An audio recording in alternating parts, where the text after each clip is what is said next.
When I joined Texas NORML in 2012, one of the first people to welcome me was Vincent Lopez, Patient Alliance for Cannabis Therapeutics, our patient director. And Vincent told me that patients and veterans should work together in Texas for a medical marijuana program. And Vincent and I spoke at many, many events together. And Vincent would talk about cannabis from a patient perspective, and I would talk about cannabis from a veteran's perspective, and we were very effective, I think, kind of a one-two punch. And Vincent would always talk about his disease as fighting the dragon. And I think all of us can relate to fighting the dragon when it comes to PTSD and chronic pain. And Vincent never gave up. He fought to the very end.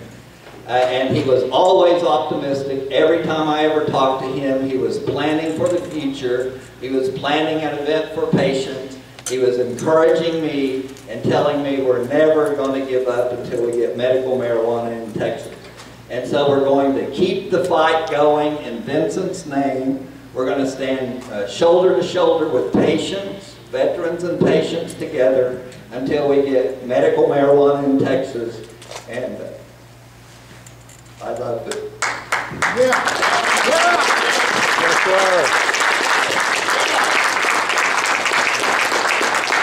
I love Vincent.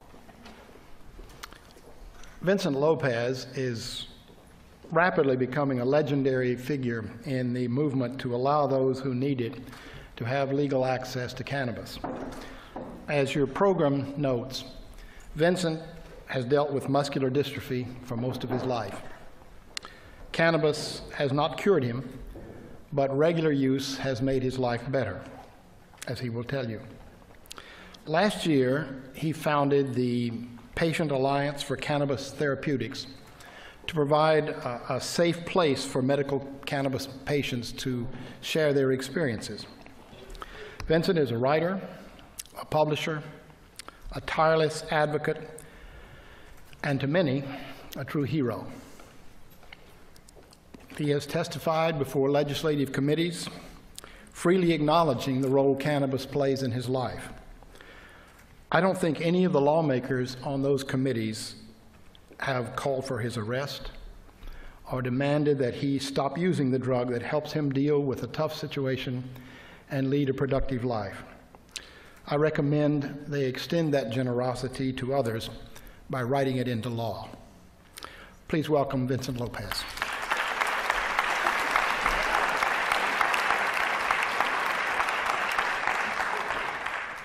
You guys have to give me a little moment here, letting the computer start up.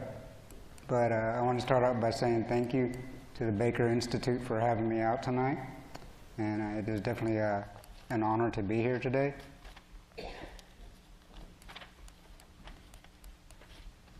Excuse me real quick.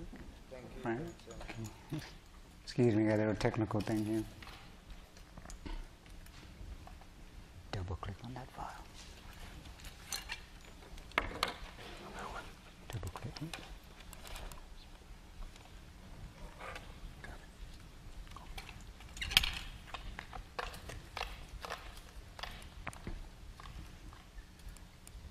Okay. Well, once again, thank you guys for having me here tonight. It's been my pleasure to be here. The question comes down to is Texas ready for medical marijuana? As Texans, I believe we've been ready for quite some time. We would have passed years ago, but with no open ballot initiative, we are bound to a different set of legislative processes. But we know who we need to educate, who we need to be talking to, and the conversation that needs to be happening.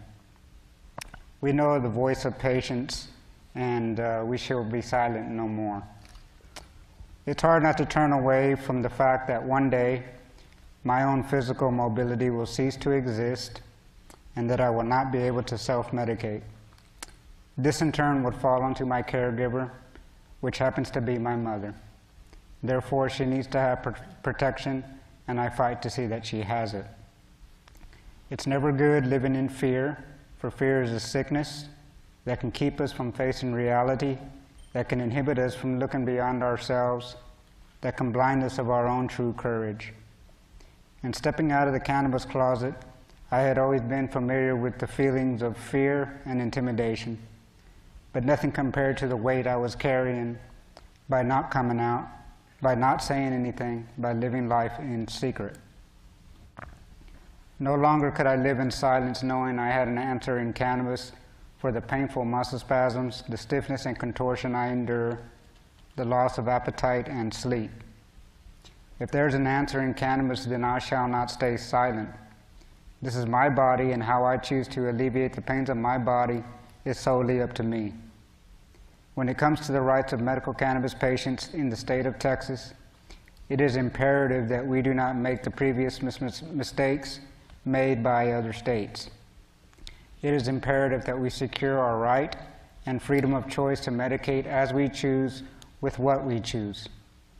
Too many rely on what our own physicians tell us over that of our own minds and perception. But let's remember, there is no better moderator of our bodies than ourselves. We need to stay focused to the sole objective that not only fuels our purpose, but also fuels the trial and truth that we all embody.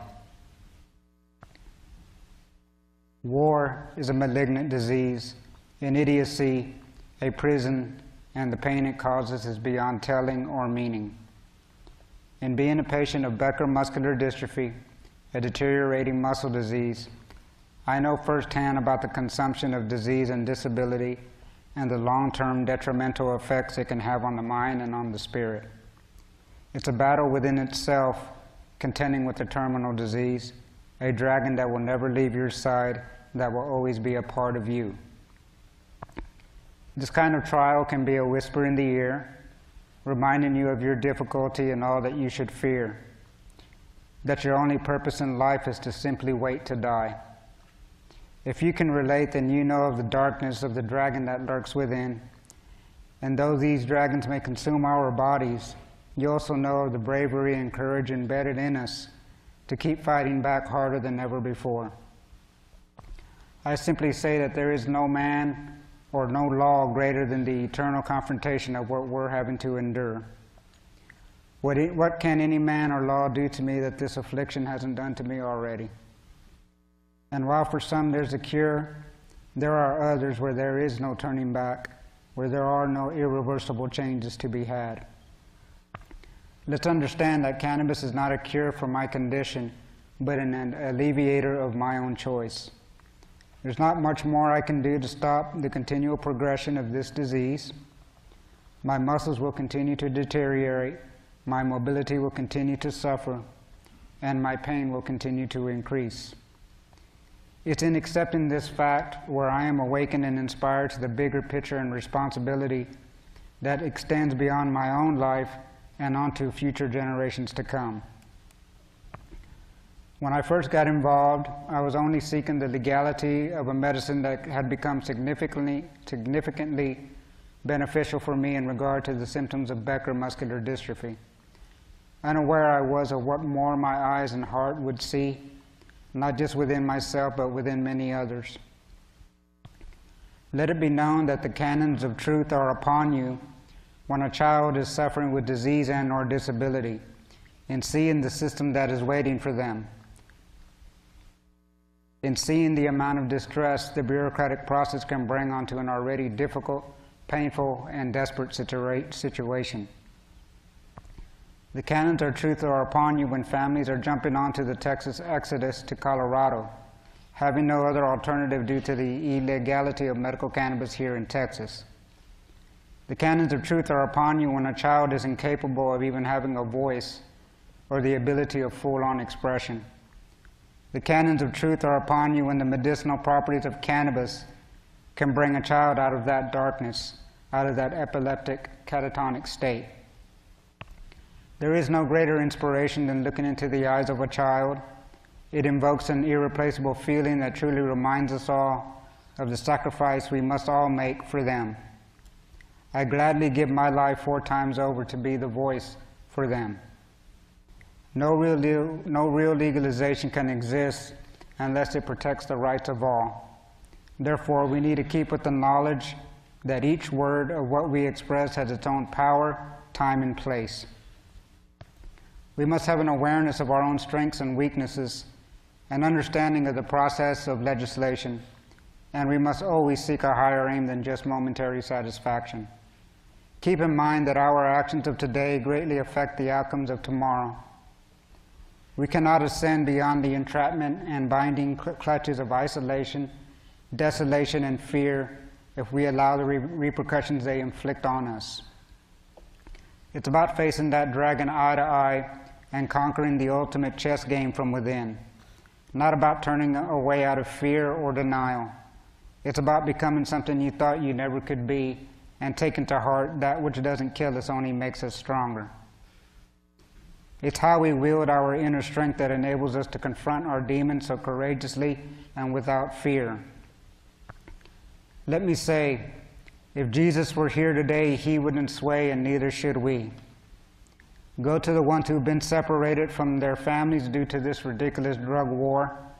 Go to the ones who've been forgotten, neglected, abused, and misunderstood. Go to the ones tormented, lost, and left behind. Go to the ones consciously unaware of their true potential and the knowledge of nature's medicinal truth. How much longer shall we suffer these injustices, the death of our liberties, the wretchedness and consumption of disease? How much longer shall we allow these mighty mountains of desperation to exist and suffer the depravities of our own mental silence? We win this journey by being that book of knowledge, by being that magician, and by being that machine, and really by simply making ourselves immortal. Thank you.